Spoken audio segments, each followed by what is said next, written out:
Huh? What? What? Okay. All right. My hair is a mess. I woke up just now. Because this is a long night. So, uh, uh, it's San Diego Comic Con this weekend, right? San Diego Comic Con. I'm from Texas. I don't give a fuck, right? I'm over in Texas. I think San Diego sucks now. Hollywood can eat my ass. Um, it's pretty clear where I stand on all that. But as a nerd, I do acknowledge that San Diego Comic Con is kind of like Mecca, basically. It's like nerd Mecca, right?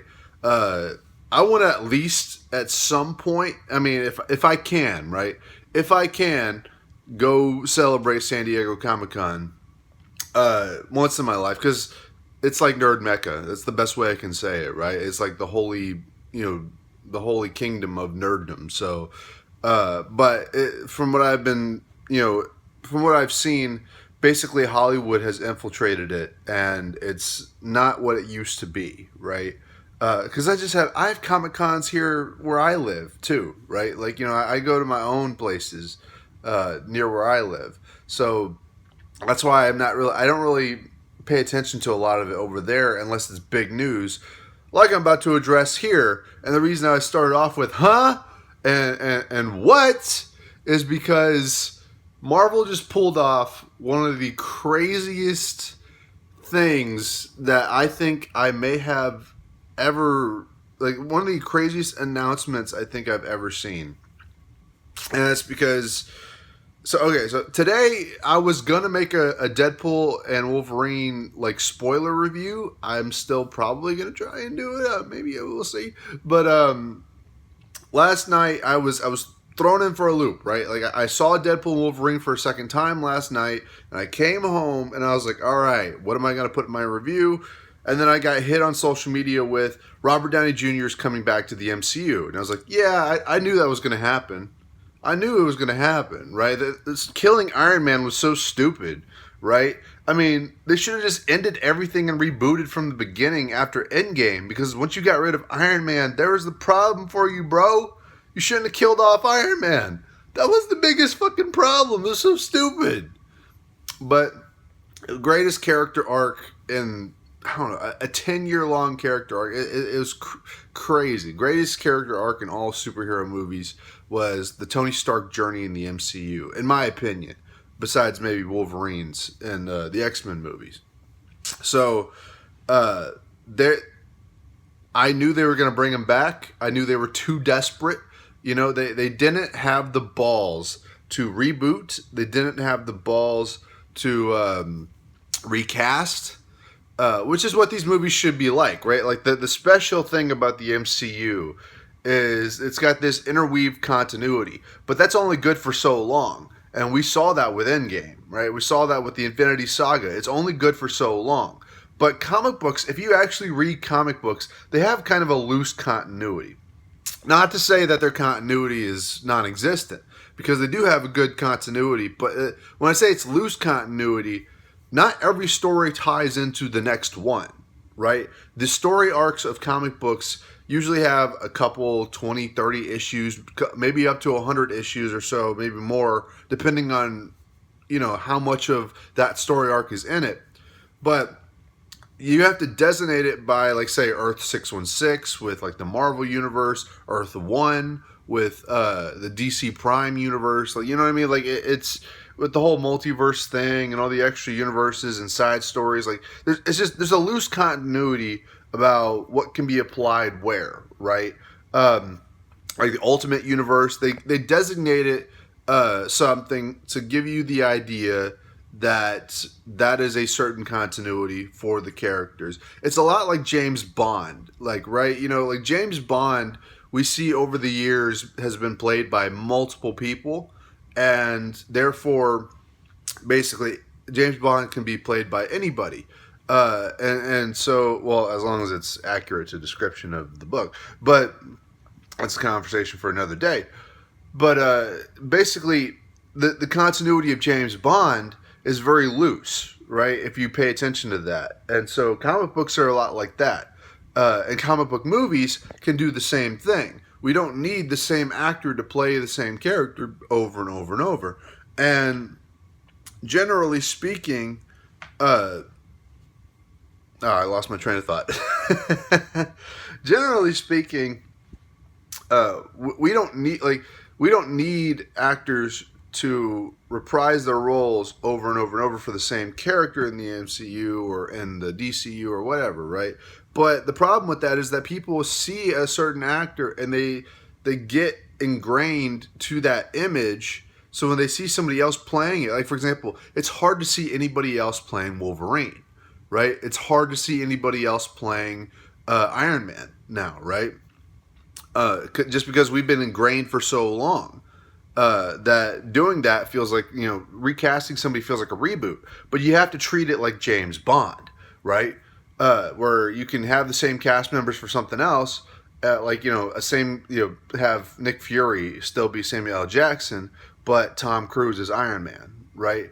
While in another movie, Samuel L. Jackson is Nick Fury and, Robert Downey Jr. is Iron Man. They did this with Thunderbolt Ross. They did this with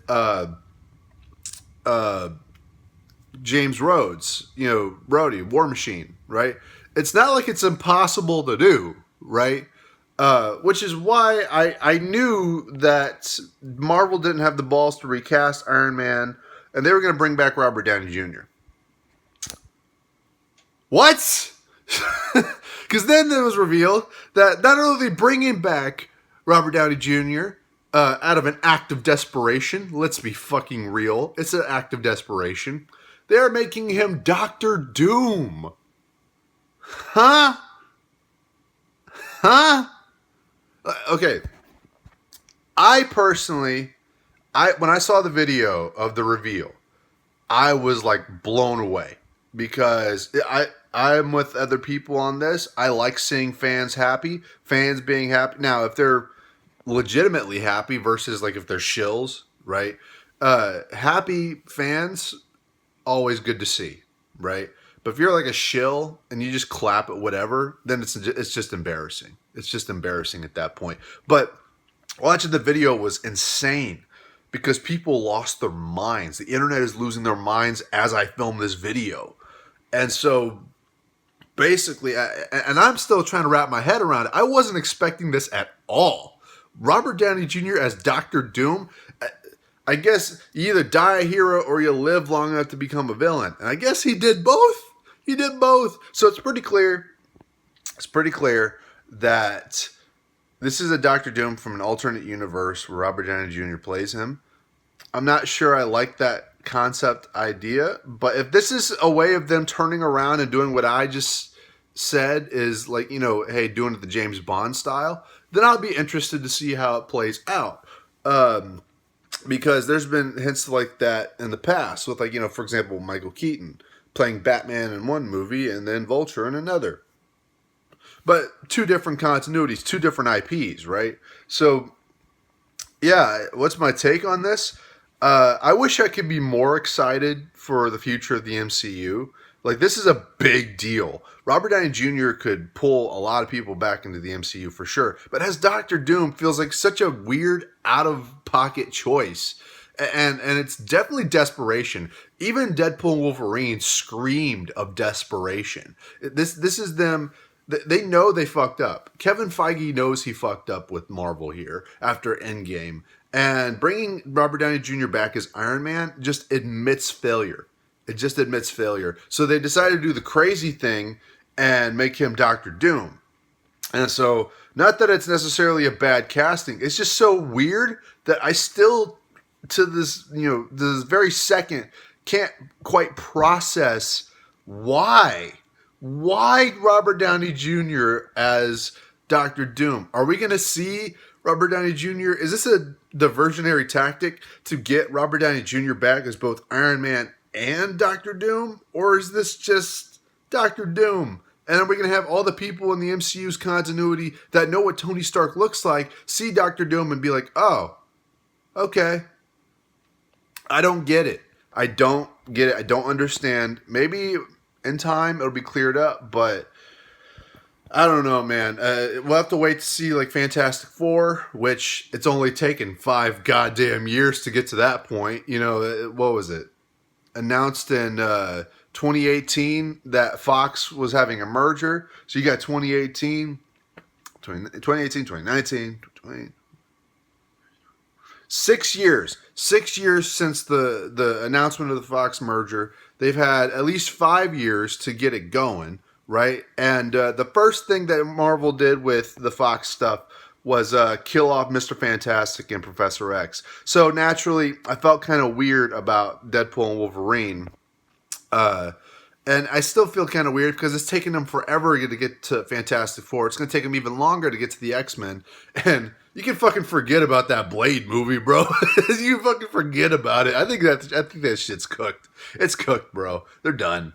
But yeah, what's y'all's thoughts on this? This is so crazy, and I don't know how I feel about it, really. I don't know how I feel. And it doesn't really save the MCU, just like Deadpool and Wolverine didn't save the MCU. I don't think this is going to do anything for me. It doesn't save anything, right? The MCU is done. It's just over. Just start over.